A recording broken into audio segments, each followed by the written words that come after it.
TFC spiritual ప్రేక్షకులకు స్వాగతం. ఈ వారం రాశిఫలాలు పరిశీలిద్దాం. ఓం వసుదేవసుతం దేవం కంసచాణూరమర్దనం దేవకీ పరమానందం కృష్ణం వందే జగద్గురుం. కృష్ణం వందే జగద్గురుం, అర్జునం వందే జగదేక వీరం. జగద్గురువైనటువంటి శ్రీకృష్ణ పరమాత్మల వారికి, జగదేక వీరుడైనటువంటి అర్జునుల వారి పాదపద్మాలకు నమస్కారం చేస్తూ ఈ వారం గ్రహస్థితిగతులు గోచారరీత్యా ఎక్కడెక్కడ ఎలా ఉన్నాయో చూద్దాం. వృషభ రాశిలో శుక్రుడు, మిథున రాశిలో గురుడు, కర్కాటక రాశిలో రవి బుధులు, అలాగే సింహరాశిలో కుజ కేతువులు, రాహువు కుంభరాశి, ఈ యొక్క మీనములో శని. ఇది గ్రహస్థితి. కాబట్టి దీన్ని బట్టి ఒక్కొక్క రాశి వారికి, ఈ ద్వాదశ రాశుల వారికి ఎలా ఉంటుందో చూద్దాం.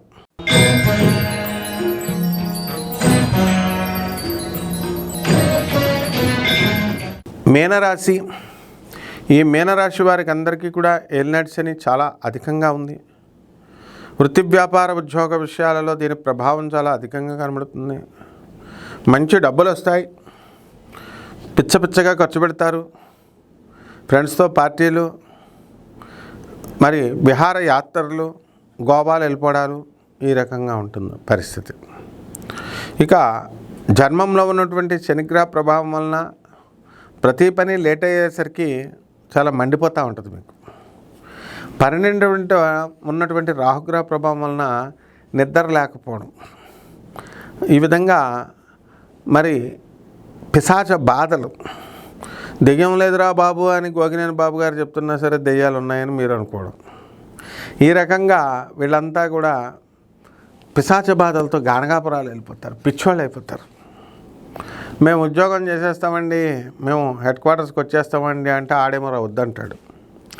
మేము అమెరికా వెళ్ళిపోతామండి, విదేశాలకు వెళ్ళి డాలర్లు సంపాదించేస్తామంటే ట్రంప్ గడు వద్దంటాడు. ఇతర దేశాలకు వెళ్ళి డబ్బులు కట్టాలండి అంటే ఒక్కొక్క దేశానికి 2 లక్షలు కట్టాలి, 50,000 నుంచి ఉంటుంది అని అందరూ అంటారు. ఈ విధంగా డోలాయమాన పరిస్థితుల్లో ఈ యొక్క మీనరాశి వారు అయినా సరే కట్టిపడేసేయండి, ఏదో ఒక దేశం పొండి. ఏ పని అయితే వెళ్ళాలైతే చేయాలనుకుంటున్నారో ఆ పని చేసేయడమే అన్నమాట. కాబట్టి మీకు ఈ మీనరాశి వారికి కొంతమంది విచిత్రమైనటువంటి క్యారెక్టర్స్ దొరుకుతారు. దానివల్ల ఏం జరుగుతుందంటే మీ బుర్ర తినేస్తారు వాళ్ళు.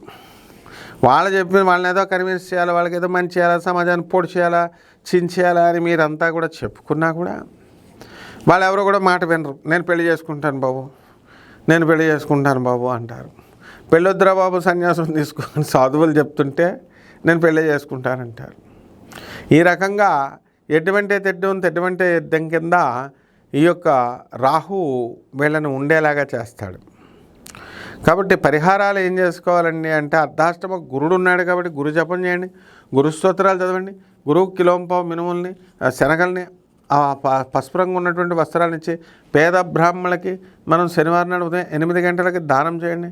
దశమహావిద్యల్లో ఒకటైనటువంటి మరి మహాకాళి అమ్మవారి యొక్క హోమాన్ని మీ ఇళ్లలో జరిపించుకోండి, లేదా బెజవాడ కనకదుర్గమ్మ తల్లి యొక్క హోమాన్ని మీ ఇళ్లలో జరిపించుకోండి. ఈ విధంగా చేసినట్లయితే బ్రహ్మాండంగా ఉంటుంది మీకు ఈ జీవితం. శుభమస్తు.